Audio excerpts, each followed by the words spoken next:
today's question is, how do I work effectively with others in remote or hybrid work and teams? And I'm going to be pulling out a couple of answers from my new book, Virtual Leadership, 2nd edition.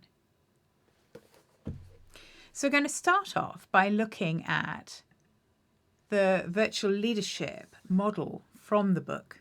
As you can see, there are lots of aspects in this, but we're going to home in on that very central part, looking at working with others. This builds on the leadership of self, which I talked about in an earlier video.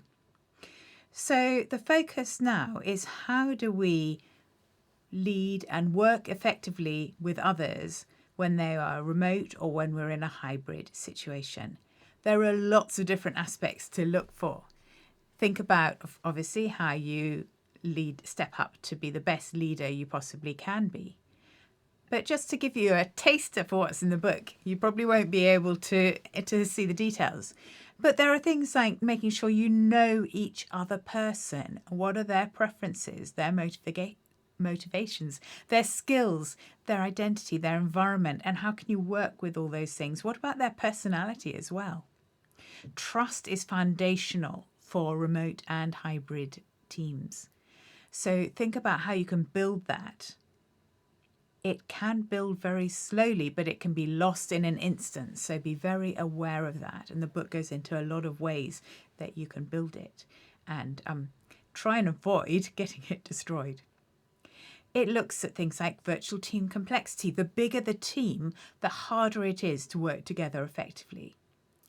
Much more so when you are entirely virtual or whether you are hybrid. Very important to look at that. It looks at taking teams to high performance and how you can do that when you bring somebody new in. You have to start again. You can't just sort of think you'll graft them onto a high-performing team and it'll all be fine. You do need to go back to the beginning.